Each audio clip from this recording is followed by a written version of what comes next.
السلام عليكم ورحمة الله وبركاته. الحمد لله رب العالمين والصلاة والسلام على أشرف المرسلين وعلى آله وأصحابه وأزواجه وذرياته وأهل بيته أجمعين. சங்கைக்கும் மென்மைக்கும் உரிய பெரியோர்களே, சகோதரர்களே, எல்லாம் வல்ல அல்லாஹு ஜல்ல ஜலாலும் நாம் செய்யக்கூடிய எல்லா நற்காரியங்களையும் முகஸ்துதியின்றி இஹ்லாஸான முறையில் இறைவனுக்காக மட்டுமே செய்யப்பட்ட நல்வணக்கங்களில் நம் வணக்கங்களை அல்லாஹ் அங்கீகரித்துக் கொள்வானாக. நாம் செய்யக்கூடிய வியாபாரங்களிலும் தொழில்துறைகளிலும் நஷ்டம் இல்லாத ஹலாலான முறையில் நிரம்ப லாபத்தை பெற்று அந்த லாபகரமான வாழ்க்கையை கொண்டு தம் தேவைகளையும் தேவை உடையவர்களின் தேவைகளையும் நிறைவேற்றக்கூடிய நல்ல பொருளாதாரத்தையும் உள்ள விசாலத்தையும் அல்லாஹ் நம் அனைவருக்கும் வழங்கி அல்வானாக. கஞ்சத்தனம் என்கிற தீய பண்பை விட்டு அல்லாஹ் நம்மை பாதுகாத்துக் கொள்வானாக. நம்மை இந்த உலகத்தில் வாழ வைக்கும் காலமெல்லாம் நோய் நொடி இன்றி உள்ள ஆரோக்கியத்தோடு அல்லாஹ் நம்மை வாழ செய்வானாக. அந்த ஆரோக்கியமான வாழ்க்கை கொண்டு அல்லாஹ் ரசூலை நெருங்கக்கூடிய அனைத்து நல்ல முறைகளையும் புரியக்கூடிய நல்ல முத்தகின்களின் கூட்டத்தில் அல்லாஹ் நம்மை ஆக்கி அருள்வானாக. திடீர் மரணங்களை விட்டும் தீய மரணங்களை விட்டும் நம்மையும் நம் குடும்பத்தையும் நம் சமூகத்தையும் அல்லாஹ் முழுமையான முறையில் பாதுகாத்துக் கொள்வானாக. மருத்துவமனையின் செலவினங்களை விட்டும் வேதனைகளை விட்டும் நம்மை காத்தருள்வானாக. நம்மில் யாரெல்லாம் நோயால் பாதிக்கப்பட்டு வீடே கதி என்றும் ஆஸ்பத்திரியை கதி என்றும் அல்லல் பட்டும் அவதியுற்றும் இருக்கிறார்களோ அத்தனை பேர்களுக்கும் வெகு விரைவில் நோயை போக்கி உடல் ஆரோக்கியத்தை வழங்குவதோடு அவர்களை கொண்டு அவர் குடும்பத்திற்கும் சமூகத்திற்கும் நல்ல பலன் தரக்கூடிய மக்களாக ஆக்கி அருள்வானாக. நாம் இந்த உலகத்தில் வாழ்ந்து மறைகிற நேரத்தில் லா இலாஹ இல்லல்லாஹ் முஹம்மதுர் ரசூலுல்லாஹ் என்ற கலிமாவை மொழிந்து ஜன்னத்துல் ஃபிர்தௌஸை கண்ணால் கண்டு அகமகிழ்ந்து சிரித்த வண்ணமாக மரணிக்கக்கூடிய நிர்வாக்கியம் பெற்ற மக்களில் அல்லாஹ் நம்மை ஆக்கி அருள்வானாக. மரணித்தும் மரணிக்காத இரண்டேசரும் கூட்டத்தில் அல்லாஹ் நம்மை ஆக்கி அருள்வானாக.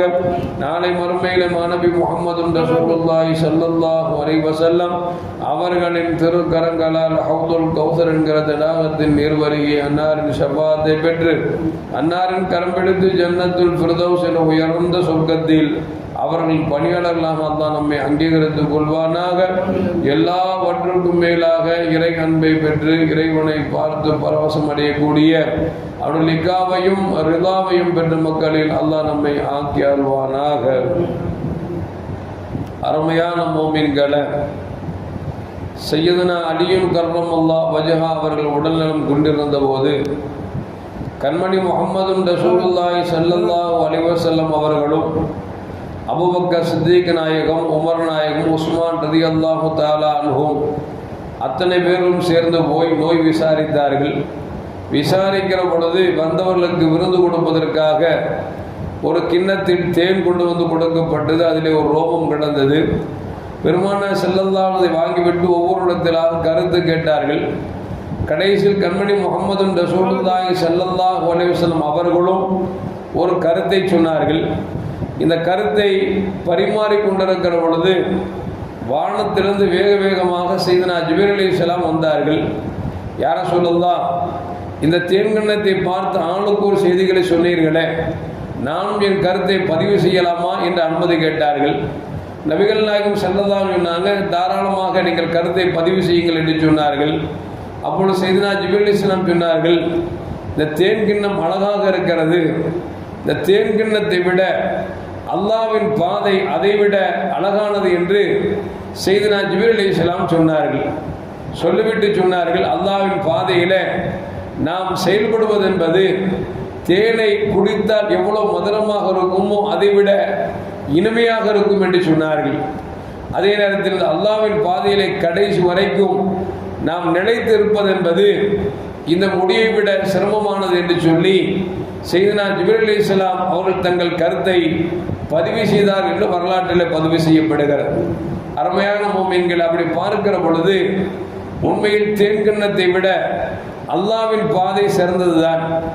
அல்லாஹ்வின் பாதை என்றால் நாம் என்ன என்றும் விளங்கிக் கொள்ள வேண்டும். ஃபீ சபீலில்லாஹ், ஃபீ சபீலில்லாஹ்னு சொல்றோம். அந்த ஃபீ சபீலில்லாஹ்னா என்னன்னு விளங்கணும். சில பேர் நினைச்சுக்கான் ஃபீ சபீலில்லாஹ் அப்படின்னு சொன்னா ஏதோ போருக்கு செல்வது மட்டும்தான் அல்லாஹ்வின் பாதையை நினைக்கிறாங்க. சில பேர் நினைக்கிறாங்க ஒரு குறிப்பிட்ட நாட்களை வெளியூர்ல போய் உட்கார்ந்தாதான் அது ஃபீ சபீலில்லாஹ் நினைக்கிறாங்க. ஆனா உண்மையில் அப்படி அல்ல. அல்லாஹ்விற்காக நீ எதையெல்லாம் செய்கிறீர்களோ அதுவெல்லாம் ஃபீ சபீலில்லாஹ் தான். இந்த ஃபீ சபீலில்லாஹ் அல்லாஹ்வின் பாதையில் நன்மையில் முன்ன பின்ன இருக்கும். உதாரணத்திற்கு அல்லாஹ்வின் பாதையில் போர் செய்து மரணிக்கிறார் அல்லவா, இதுதான் உச்சகட்டமான ஃபீ சபீலில்லாஹ். மற்றதற்காக நாம் அல்லாஹ்வுக்காக செய்கிற எந்த செயலாக இருந்தாலும் எல்லாம் ஃபீ சபீலில்லாஹ் என்பதை நாம் மறந்துவிடக்கூடாது. உதாரணத்துக்கு நபிகள் நாயகம் ஸல்லல்லாஹு அலைஹி சொல்லுவாங்க, மன் ஹரஜ ஃபீ தலபில் இல்மி ஃபஹுவ ஃபீ சபீலில்லாஹ் ஹத்தா யர்ஜியா அப்படின்னாங்க. யார் கல்வியை தேடி வெளியே செல்கிறாரோ அவர் அல்லாஹ்வின் பாதையில் இருக்கிறார். எதுவரைக்கும் என்று சொன்னால் கல்வியை தேடி மீண்டும் திரும்புகின்ற வரைக்கும் அவர் கல்வி தேடுகிற காலம் எல்லாம் அது அல்லாஹ்வின் பாதை என்று பெருமானார் ஸல்லல்லாஹு அலைஹி வஸல்லம் சொல்றாங்க. இப்போ நம்ம பிள்ளைங்க எல்லாம் மதரசாவுக்கு வர்றாங்கன்னு வச்சுங்களேன், இது அல்லாஹ்வுடைய பாதையில வர்றது தான். விளங்குச்சிங்களா? ஸ்கூலுக்கு படிக்க போறாங்க, அது அல்லாஹ்வுடைய பாதையில போறது தான். இன்னும் சொல்ல போனா சில சஹாபாக்களோட பெருமானார் ஸல்லல்லாஹு அலைஹி வஸல்லம் அமர்ந்து இருக்கிறாங்க. ஒரு ஆள் ஜவான் நல்லா பார்க்கறதுக்கு டிப்டாப்பா இருக்காரு, உடல் வலிமையுள்ளவராக இருக்கிறார். இருக்கக்கூடிய சஹாபாக்கள் ஒருவர் சொன்னார், யார சொல்லலாம், அந்த மனுஷன் உடம்ப பாருங்களேன், எப்படி ஆள் ஜவானா இருக்காரு, நல்ல வெயிட்டா இருக்கிறாரு.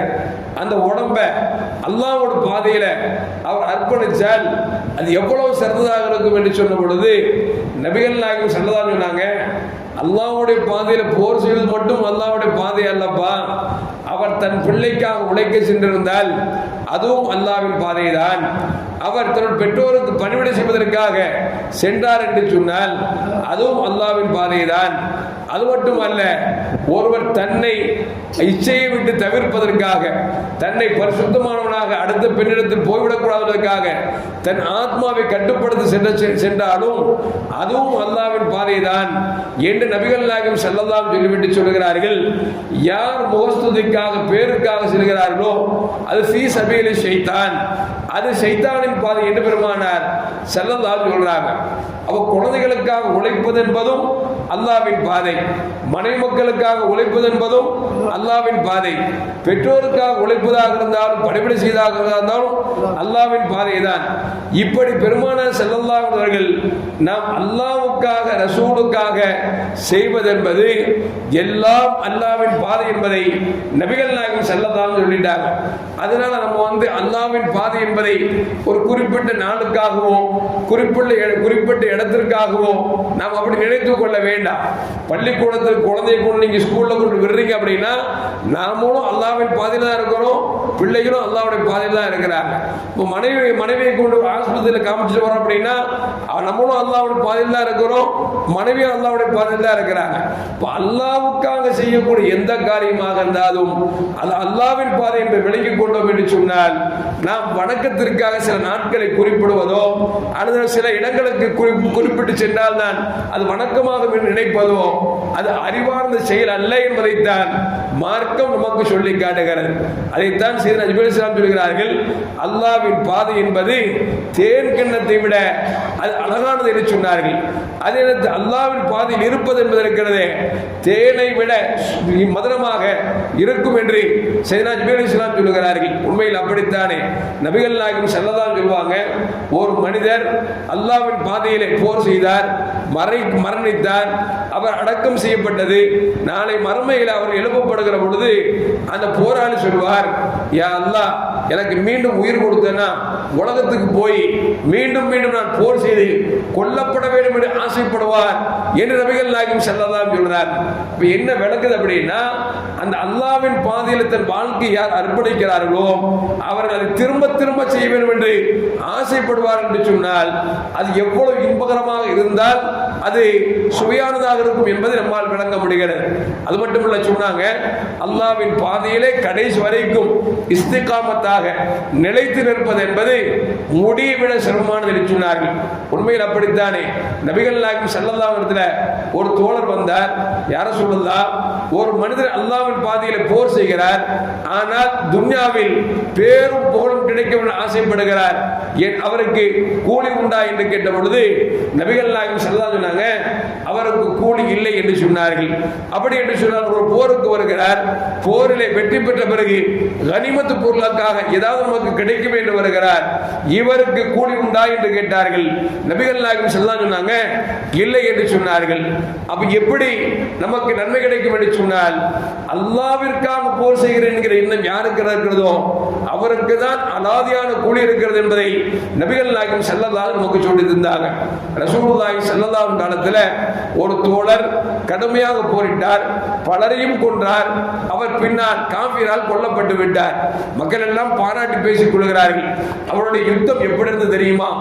ஆகா ஓகோ என்று அவரை புகழ்கிறார்கள்.